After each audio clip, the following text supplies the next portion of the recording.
Cool. All right, so this talk is called Our Emerging Future, and yeah, this is a lot of what we are up to, really. This is a big collective project that's happening in the world, and my intention sharing this is to bring more attention to what's going on. My experience has been we get more of what we pay attention to, so let's pay attention to what we're paying attention to. And for this talk, I mean, I know you all decently well, but I'm imagining everybody here is in some way creating the future, either as an entrepreneur, a creator, an innovator, business owner, someone looking forward. Yeah? Yes. Cool, yeah. So we're thinking about either from a competitive standpoint or from what the markets are doing, the price of Bitcoin next week, what kind of world we want our children to grow up in. We're thinking about what's the future going to look like, and in some way we feel like we are actively participating and co-creating what that future is. Yeah. Cool. Is it true you all ever look at the world, what's going on right now, like the war in Ukraine, the pandemic that's been happening for the past couple of years, political systems, the state of money, just things that are happening in the world, and just ever feel like something's kind of off? Does that ever happen? Yeah. Mm-hmm. Okay. Cool. Yeah. Okay. And I'm imagining that you all, is it true that when you all look at the world and you have this feeling that something's a little bit off, that there's this question, there's this deeper underlying felt sense of how are we creating this? Like when we look at the world and we see what we see, there's this kind of, even if we don't have the answer, there's this kind of pulling nudge of like, can't we do better, right? Like for us now, for generations to come, like, is this really the best we have? And if not, how can we access our potential and our genius and our innate capacities more fully to create a more beautiful world for everyone, for all of life? Yeah. I'd just like to touch on a couple things. One of the things that crossed my mind was, what's my role in the difficult things we're seeing? Yeah. And also, very recently, I've had a shift in my awareness, or my, I don't know if it's a belief, or how I look at things, but I have the sense that this is just part of the process. This chaos, this destruction. There's something going on, and it's like, my imagination, but I don't fret over it anymore. Yeah, beautiful. Yeah, I don't know how helpful fretting is, but right. I like the, I often say break down to break through. I like the sort of, let's embrace the, embrace the unfolding, embrace the chaos, as it's, at least my personal experience has been, it's easier to, instead of trying to resist it or fight it or push it down, open up and allow it to have its way through us and see what it's inviting in terms of new possibilities. So, yeah, I love that. And so for the talk today, I thought I'd just give a little bit of a contextual overview so we can have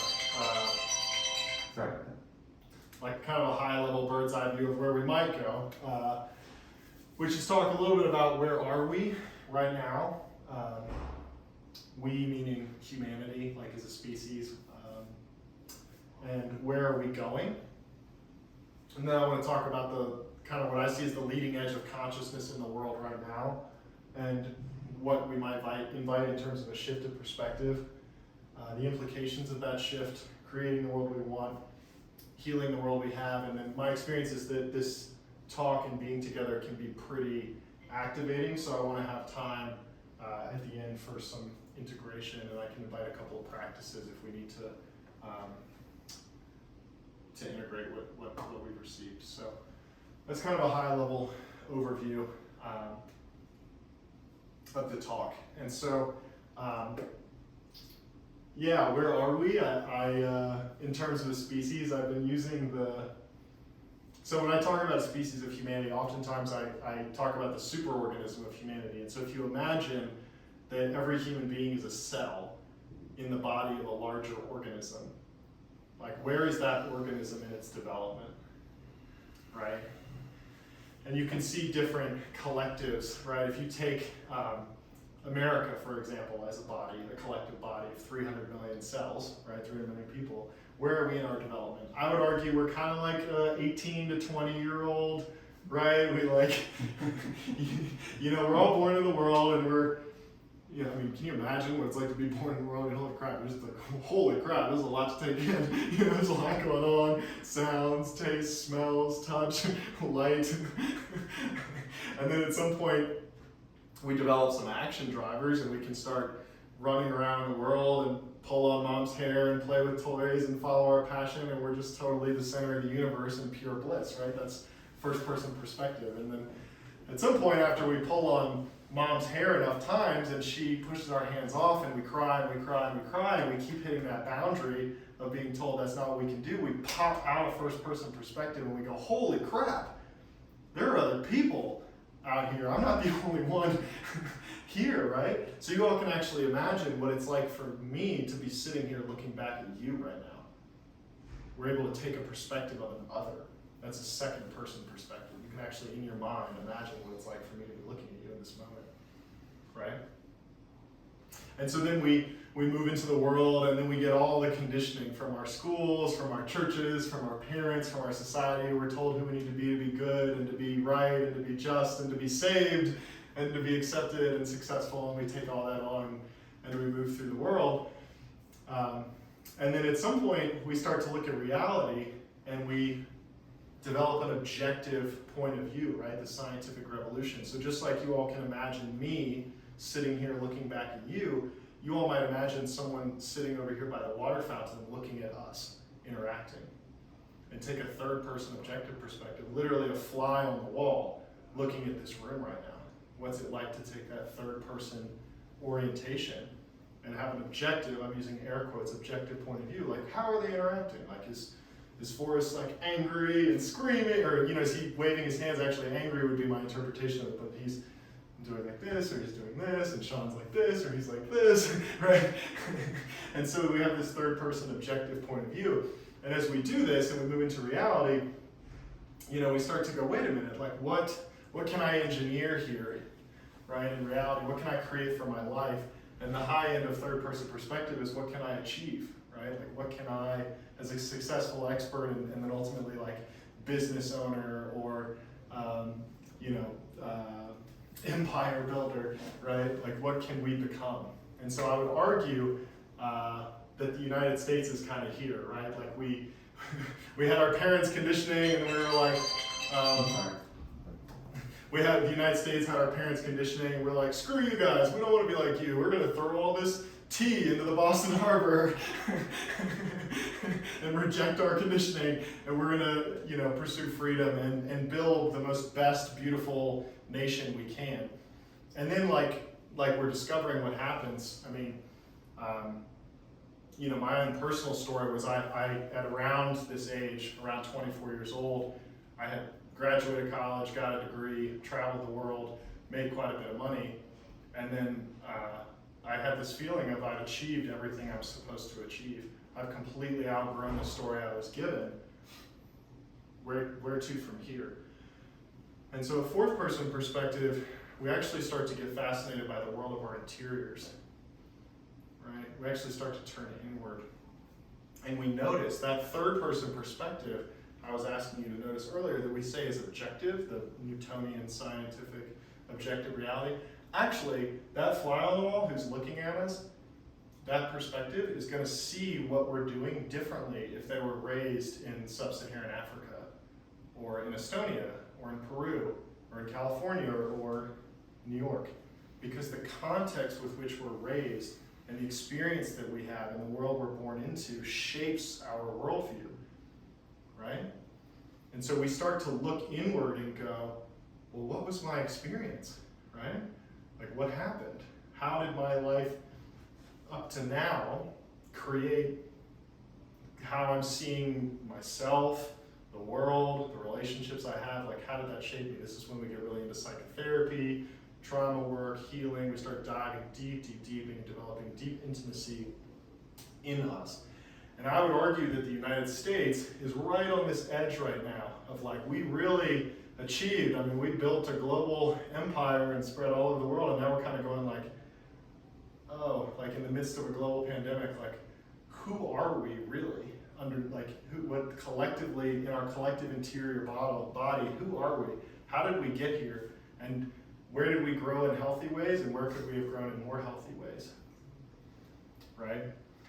And so there's different ways that we can orient to an experience like this of starting to dive deep, and it can be, we can really have the expansiveness of the light side of this, which is like we connect to our essence, our heart, our truth, like who we really are inside, like our authentic self, right? And then we want to bring this into the world, and we get really excited and possibility oriented. And if we've developed in a healthy way, and we don't have a lot of unconscious aspects playing on our experience and traumas, we can really thrive as this authentic self. And the other thing that can happen is if we get this higher and higher level of energy and we're not stable in our earlier development, we crash.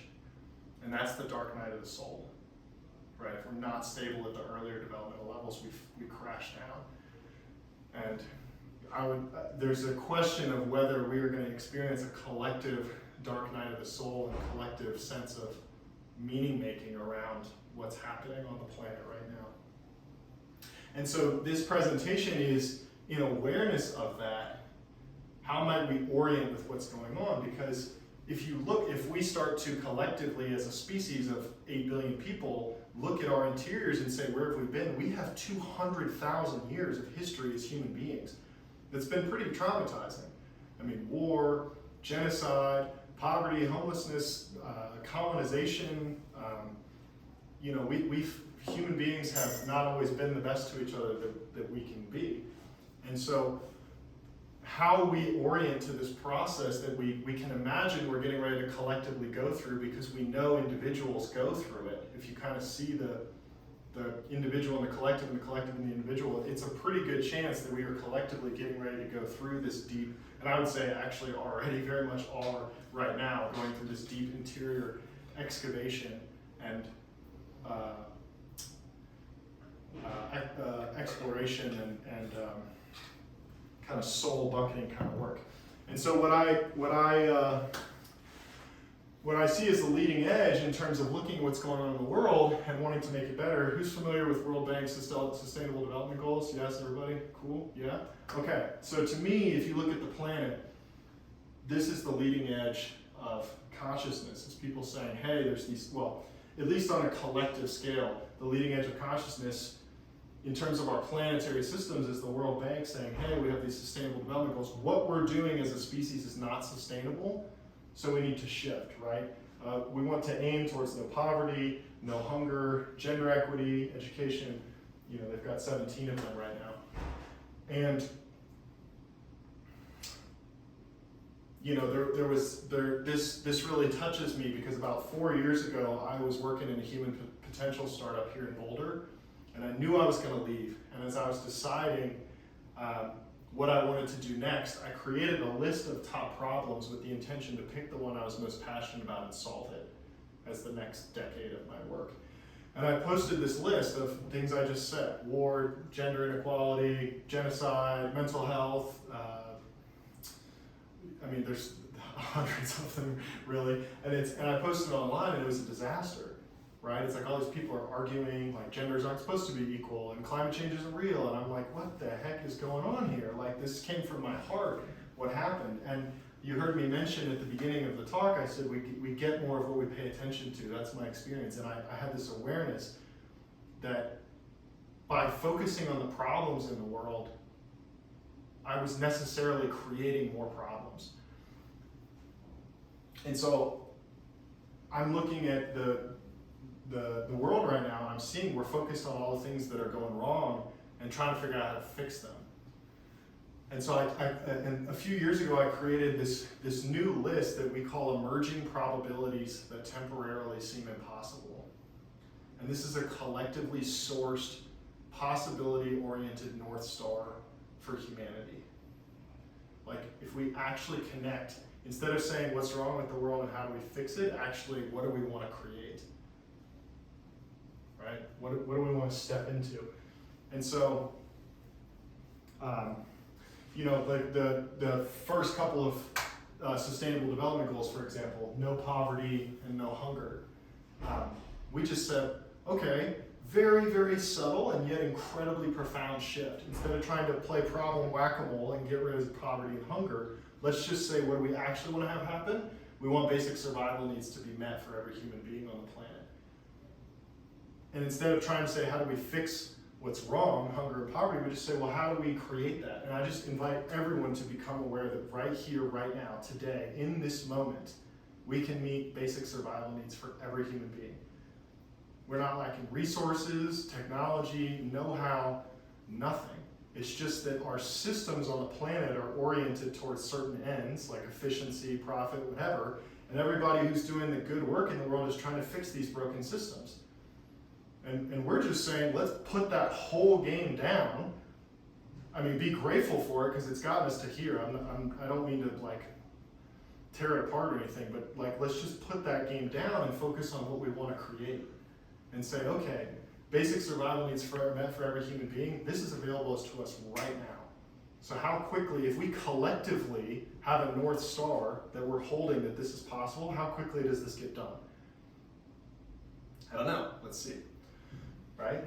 And the implications of this are pretty profound. I mean, when we say needs, what do we mean? I mean, anybody heard of Maslow's hierarchy of needs? Yeah? We have needs that evolve through increasing levels of complexity. So when I say basic survival needs, physiological needs, I'm talking about, a culture change where we're growing gardens instead of green grass, and there's an abundance of food, and everyone's got a pillow and a blanket and a roof over their head, access to water, like basic needs.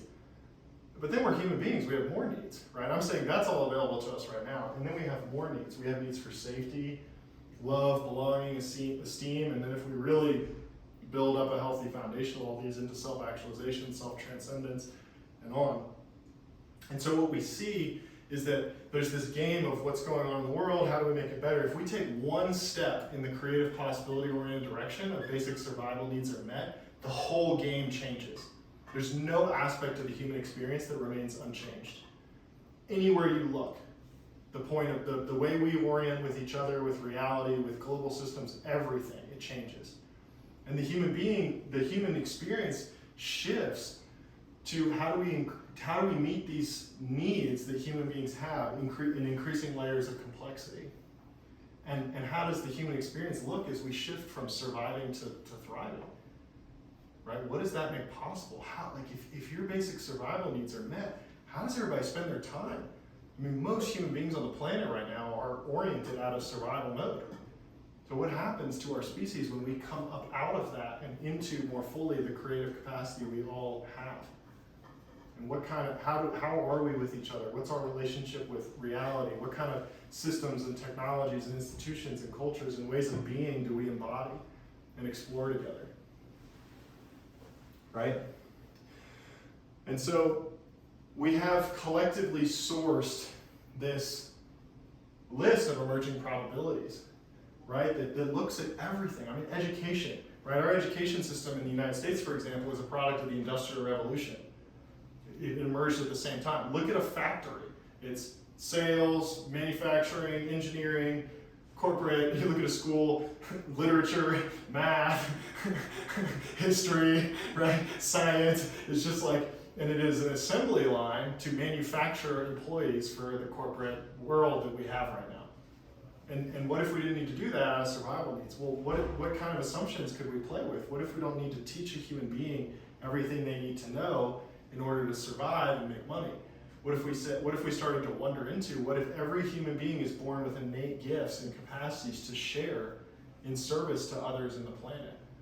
How do we create an ecosystem for a happy, healthy, fulfilled human being to thrive?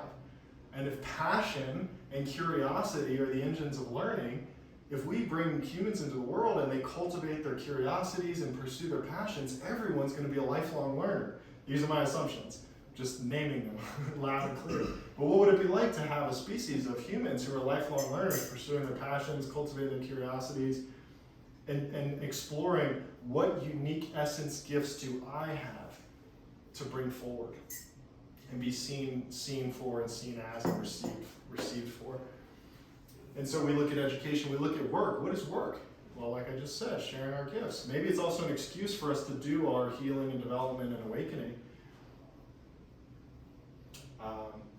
Well-being, we might say, how well can we take care of each other? This superorganism that's made up of 8 billion human cells, how well can we take care of the cells that make up the superorganism?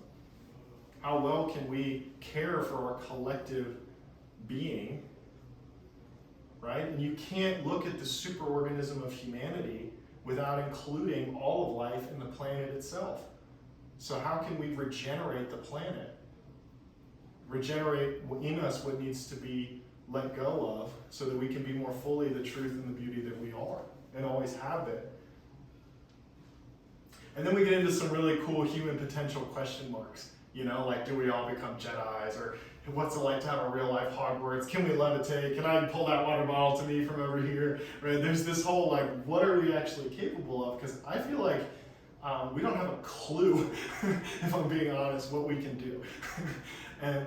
And my sense is that there's a larger collective of beings in awareness and in the multiverse that we can connect with, who are ready and available for us as soon as we're ready and available for them. So it could be interesting to see what kind of larger collectives do we get to open up to and be a part of. You can't not look at money. We can't not look at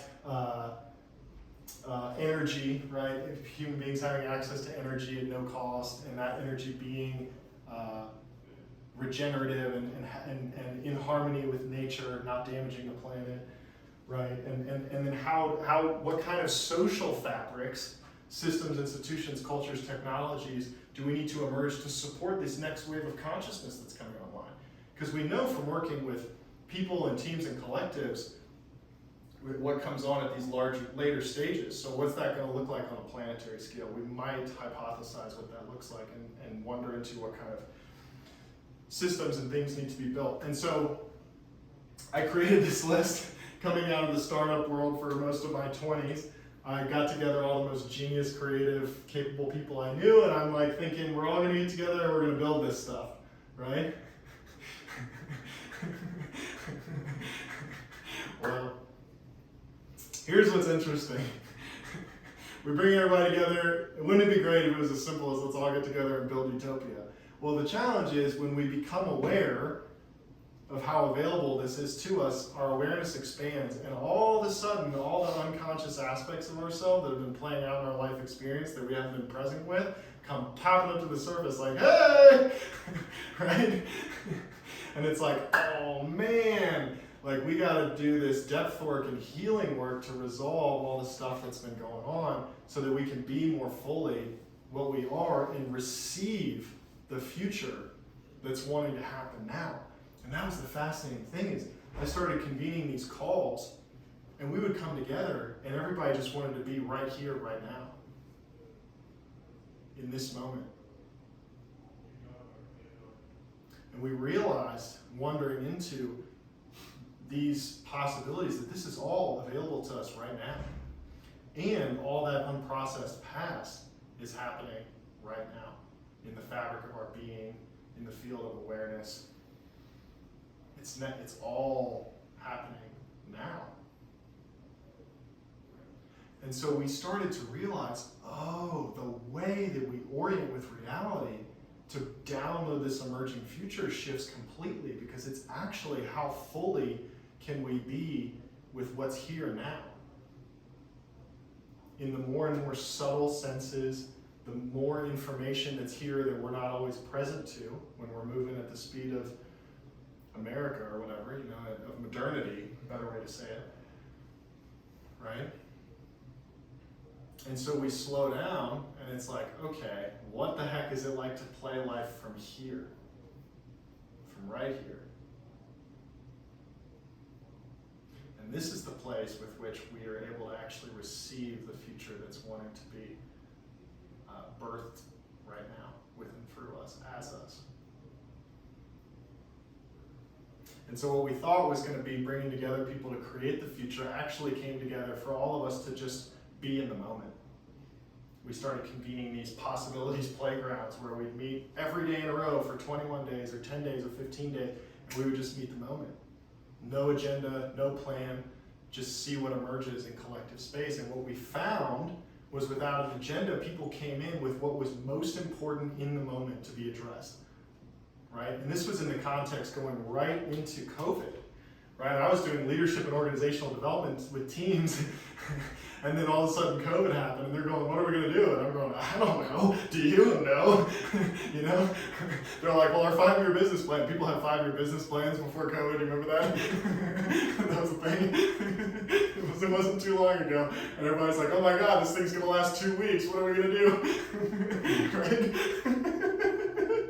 And in that level of uncertainty and volatility and ambiguity, it was like, oh, what nothing that's worked to get us to here is going to work moving forward for this.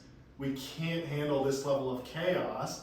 We can't handle this level of uncertainty with the tools that we've used to get us to here. We got to explore new ways of being, new ways of orienting with reality. And so the question was, what if we just throw all that away, surrender the need to know, surrender the need to control, and just got together and went, ah! Right? So we did that for a while. And then we started to see that the genius in us came online, because when we got out of just prefrontal cortex trying to put trajectories on the future all the time, it's like, whoa, there's a lot here right now in the we space, in the space between us, in our interpersonal space, in the field that we can access. And you have these moments of just unfathomable creativity, right? Beyond anything maybe the planning mind, the language, the prefrontal cortex would conceive, but something we can actually access from a larger creative potential. And at the same time, what else came up is everybody's trauma, right? And so it was just lots of tears, people's hearts opening, and supporting each other with real moment action of, you know, we've been locked down in Hong Kong for 3 weeks and haven't been outside. Like, my wife's having a mental breakdown. How do I be with her in that?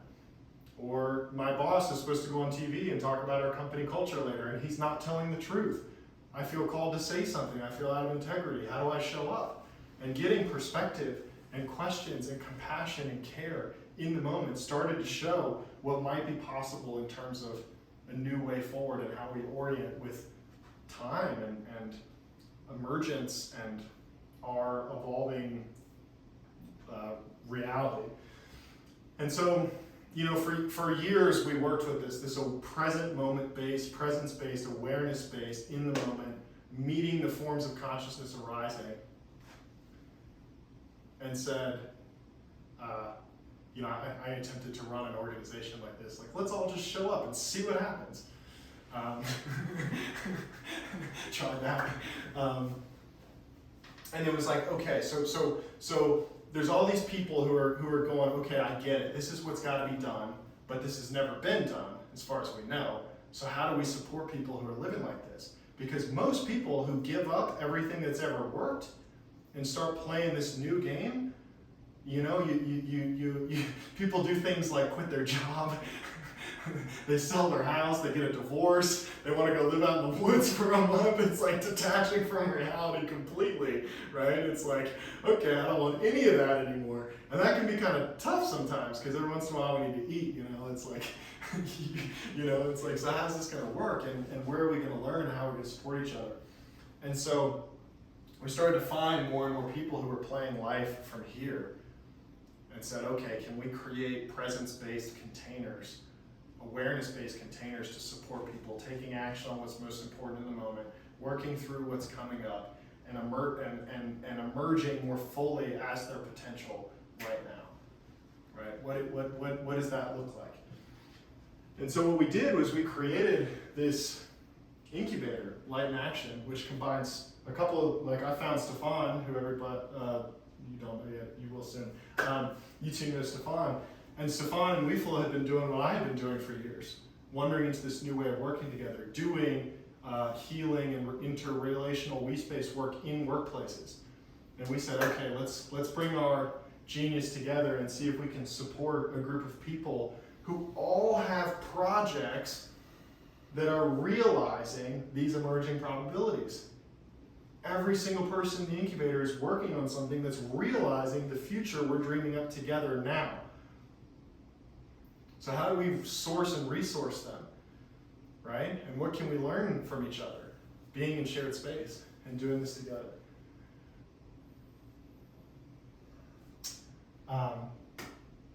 I want to talk about some of the projects in the incubator and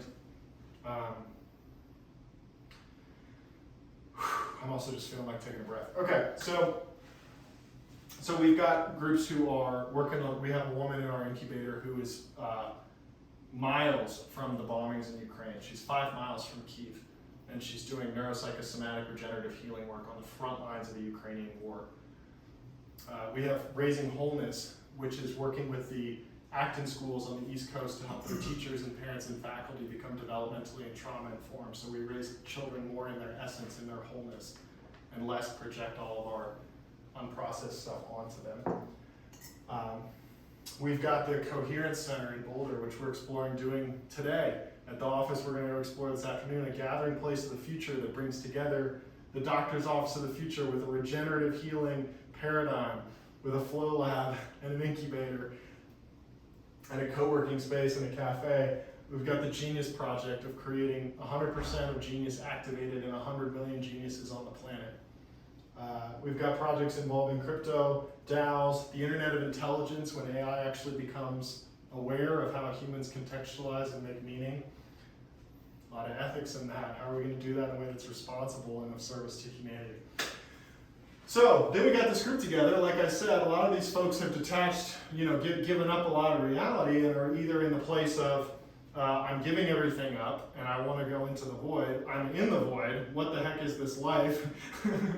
Is any of this even real? Or like I went out into the mountaintop for a while, I let go of everything, and now I feel something bigger has taken over, and I'm like coming back into the world with a lot of force, right? Like the kind of bodhisattva energy of like, I'm here to make, there's something happening through me, I don't even know what it is, but I'm bringing it into being intensely.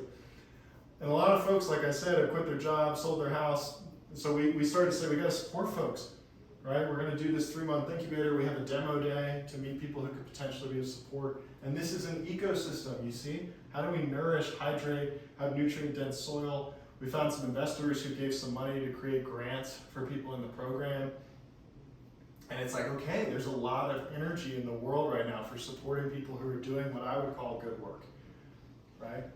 And so now we're in this question of going a layer deeper, which we're calling metacelium. So who knows the mycelium network? Yeah, cool. So we're saying, how do we create the infrastructure to support this emerging economy that's realizing the emerging future that we're collectively dreaming up together? Right, and so we've partnered with a group out of Australia that's called Love2, where we're actually reimagining value together.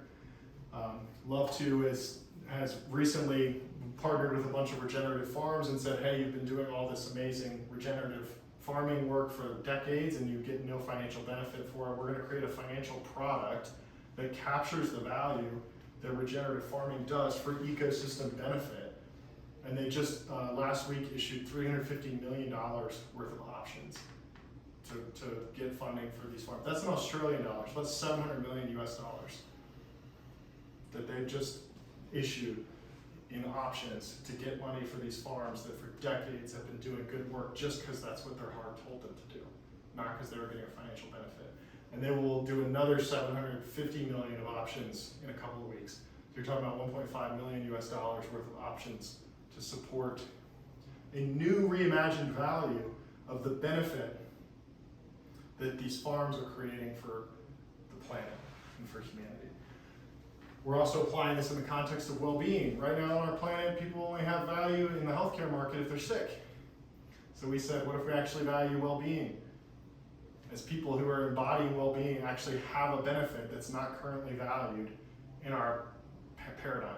So what if we paid people for being well? What a concept, right? So we're actively creating a meta model to bring that into being and have financial institutions that are very excited about being able to support this. And it's being listed on the stock exchange in Switzerland. I mean, this is like a real product. we're looking at an investment fund to bring more financial resources, energy, and support into the projects that are realizing this emerging future. Looking at information processing systems, the concrete infrastructure, right, the coherence centers, the social fabric to support people who are going through this awakening process, to do how are we going to collectively have the McDonald's or the Starbucks of, I don't mean to make it sound like that, the global infrastructure to support people doing healing and resolution work, depth work. That's what we're looking at with this network of nodes of coherence centers, the coherence centers and the metacelium hubs. And we're going, okay, this is starting to be the concrete social fabric that's going to emerge on the planet to support the next wave of consciousness. So that's really my talk. I just share this with you all wholeheartedly, inviting you into this. We can't not do this together, right? Like this is a we project, you know? So wherever your attention, passion, genius takes you, wherever your heart goes in terms of dreaming up the future and looking at emerging probabilities, being a part of the incubator or meeting folks in there and seeing if and how you want to play, investing in the fund, creating the technological and financial infrastructure that's supporting this emerging ecosystem and way of being, like truly wholeheartedly welcome you into this in whatever way you feel called to. So yeah, that's my talk, and from here I know this is a lot, so really I just am creating space for what's alive happening in you now and integration. So I'm like very warm. I'm gonna get my water and just sit down, and we can just hang out and chat. Cool. But yeah, that's it. Thank you guys so much. I appreciate it. Good time. It was pretty warm. Dude, it's so warm. I think I don't know if that's